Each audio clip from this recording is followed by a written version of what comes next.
Hello, welcome to Pub Football. Miles and Jimmy here, looking back over some of the key talking points from the Premier League weekend. It's a crazy season. That's all I've got to say to start with. So far, it's mad. 1 week you're top, next week you're sixth. Do you want to start? We start by talking about Tottenham, actually, because as a Tottenham fan, I think all of us were getting a little bit carried away. And I say carried away as in we never really thought we were in a title challenge, but there was just a hint that made us think, could it happen? Maybe. And then 1 week later, we have a draw with Palace, lose in the last 2 minutes in Liverpool, and we're second best by a mile against Leicester, despite what Jose Mourinho says. And we're sixth. We were top last week. Yeah, you kind of come crashing down to earth slightly in the last couple of weeks. I think obviously Leicester played incredibly well on Sunday. Absolutely bossed the game from start to finish, and thoroughly deserved to win that one. And it seems kind of against teams where you've got to have the emphasis to give it a go, it seems to have gone slightly pear-shaped for Spurs at the moment. But, I think the title challenge is over, and there's reasons for this. The draw against West Ham, the draw against Newcastle, despite it being a dodgy penalty, we were still only 1-0 up. Tottenham should have been 4 or 5 up in that game. West Ham was just, and we know we said it was a freak accident, but we still didn't get across the line. Those 2 games, and we're still up there, right up there. Actually, it's still top, I think, if we'd have got across the line in those games. And the performance against Leicester was really bad. And against Liverpool, if we'd have played how we did the second half, the first half, we might have nicked a goal. Yeah, I agree. If you added those 4 points, you'd be flying right now, wouldn't you? So, I would say, especially, it's when Son and Kane are slightly off of it, you look a very, very average side. And that is the biggest concern as a Spurs fan, I think. If they aren't firing, you aren't firing, and it proved on Sunday. I actually want Lamela to come back. I've always liked Lamela, but never thought he should be starting. But the way we're playing at the moment, and that he's got that Mourinho aggressiveness about him, I'd start him. And I think Tanguy and Ndombele going off was the writing on the wall for us, because I think he's brilliant. And he might come across a bit lazy, but he just creates little gaps, and he's quite often involved in some way in the goal, even if it's just early in the build-up, getting the ball and just managing to get out of a tight space and laying the ball off. So, I think that's that. I think there's going to be another season trying to get in the top 4. We're still good enough for the top 4, but we need more consistency. Massively need more consistency. There's a long way to go yet, mate. Don't get downhearted yet. You could be an Arsenal fan. Which is what we'll talk about now. Arsenal. Really bad. I realise you haven't won a game of football since the start of November, which is so bad. It's unforgivable for an Arsenal side. Lots of people blaming lots of different people. The players are getting blamed, the manager getting blamed, the backroom staff getting blamed. The board, getting blamed. It seems to be falling with everyone. I don't think the current squad is good enough. And I don't think there are many players that you would say are good enough for a traditional Arsenal. Who do you think is? Which players are there that you would actually keep at Arsenal and are good enough for a starting lineup of a club like Arsenal? I think we are struggling massively at the moment. We've got a lot of deadwood in that squad, which should have been shipped on probably 2 or 3 windows back. We've got some rubbish still. Window, mate. Well, there's just so much. There's so much deadwood there. It's unbelievable. But looking at it, Tierney's important. Partey will be important when he's back and firing. Is he going to be fit? I hope so, because we need him in there, because everyone else in that midfield is awful. And Aubameyang, yes and no. I think we could get someone better. But I think there's a time now where I think you've got to start giving the kids a game. We've got some really, really good young players, and I think the likes of Saka's come in. He's been brilliant. We've got Reece Nelson. We've got Eddie Nketiah. We've got some decent players, but we do need to ship out a lot of rubbish, and it's going to take time. Is Arteta the right man? It's difficult, isn't it? Would you get rid of him at the moment? I don't think so, but we can't win a Premier League game for love nor money at the moment. And it's getting to the point where he might be pushed out, but who comes in? I don't know. I think there's lots circulating about Arsenal being in a relegation fight. I don't think any reasonable person really believes they are, but at the same time, the form is relegation form. Where do you see the best case scenario being at the end of the season? What position do you see yourselves being in? I think we're very fortunate there's 3 worse teams in the Premier League, because otherwise we would be properly talking about a real relegation scrap. I think we'll finish maybe 9th or 10th, and to be honest, I don't really care.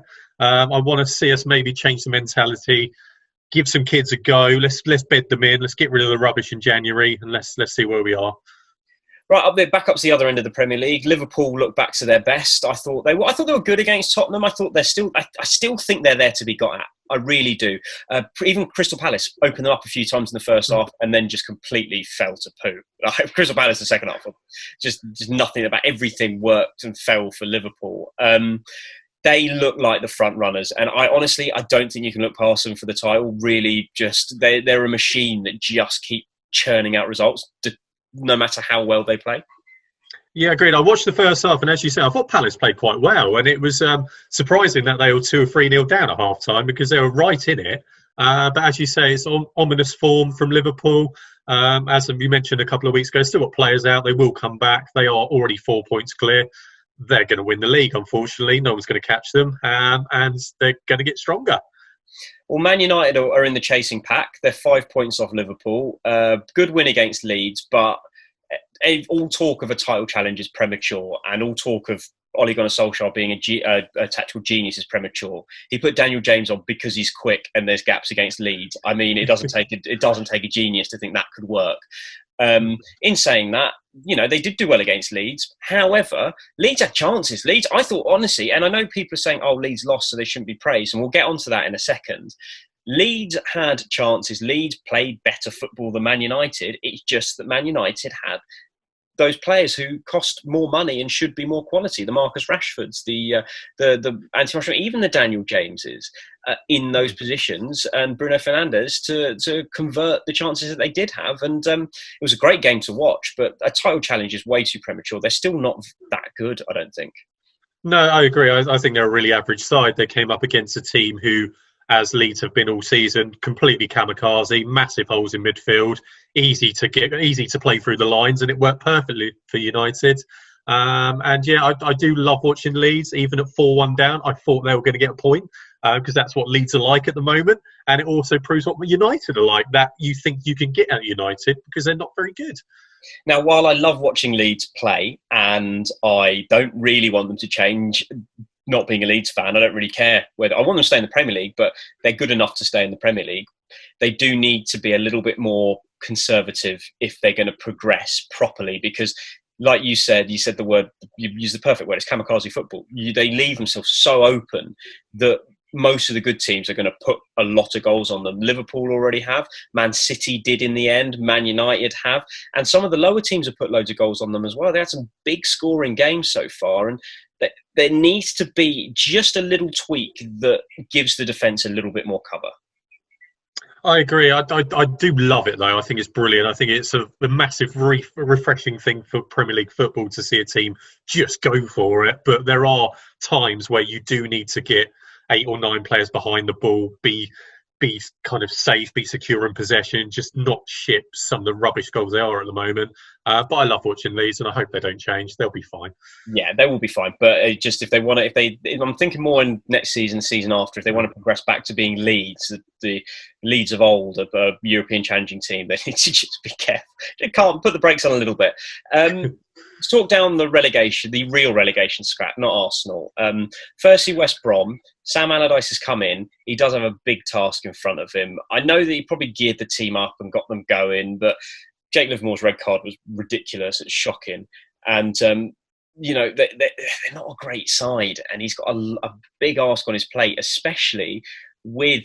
You're talking about a team like Arsenal in the relegation scrap, and Fulham are looking very good at the moment. This might be Sam Allardyce's biggest challenge in terms of the players that he's got and the teams around him. I completely agree, mate. They're already struggling. As you mentioned, a couple of teams. Also, Burnley won. They're in and around it. Burnley, Yeah. Exactly. So I do worry for them. As you say, it's basically a championship squad. They're going to rely on just being compact, try and nick some goals here and there. They're going to go down, mate. I don't care if he's going to make kind of a quick impact. It's not going to be an impact that's going to keep them in the Premier League, unfortunately. I think they might be getting Andy Carroll in January. I've seen that link. That's the most Sam Allardyce move ever. Another team who I actually think are going to go down now, and I think they're banging trouble, is Brighton. bang in trouble. They are struggling. They couldn't even beat Sheffield United. I'm sorry, but despite the players they've got, and they've got good players, Danny Welbeck seems to be scoring goals, but they're conceding too many. Whatever it is, yes, they play nice football, but they're starting to remind me of Norwich last season. They're playing nice football. They're not picking up any points, and I honestly think they could go down. They really, actually, no, not could. I think they will go down. Yeah, they're going to be right in it, aren't they? And this is against the Sheffield United side who had 10 men and also took the lead with 10 men. And you think, crikey, if we can't beat a side with 10 men, we are really, really struggling. And they remind me a bit of Arsenal at the moment. It's pretty football up till that final third. Then it all slows down. Nothing comes of it. No chances. And they are pretty much like Arsenal. And I do fear for them. I think they're properly in it at the moment, aren't they? I think they go. Honestly, I think Fulham will overtake them. I think Fulham will finish above Brighton this season, and they will go down. And I'd hate to see it because again, they're a lovely footballing side, but unfortunately, they're not as good as Leeds, it seems. And the lovely footballing side doesn't keep you up. Bournemouth last season, already mentioned Norwich. What terrible, to be fair. We don't need to mention them, but these are two teams that played really nice football but didn't get enough points last season, and they went down. And that's what can happen, and I think that's what will happen. I think Brighton and Sheffield United are actually the two teams most likely to go down at this point. Yeah, agreed. I think obviously with the transfer window opening in about a week or so's time, I think they've got to do some business. They need a goal scorer who's going to score goals, not on Mopai or Welbeck who might chip in here and there. They need a proper player up there to keep them in the league. Anyway, that was Pub Football with Miles and Jimmy. I think that's everything. We'll try to get something up on Christmas Day, just depending on... I know we're both in Tier 4, but there's so many Zoom calls to make on Christmas. So we will hopefully be able to do a little score preview video, a quick one for you for the Boxing Day games. But with that said, if we don't speak to you before Christmas Day, Merry Christmas. Enjoy Christmas Eve. I know if you're around us, it's going to be a bit rubbish, but make the best of it. I'm looking forward to it because I'm going to have a lovely day at home with my girlfriend. I know, he has a girlfriend. Surprising. Anyway, Merry Christmas. It is surprising, isn't it? Merry Christmas, everyone. Bye.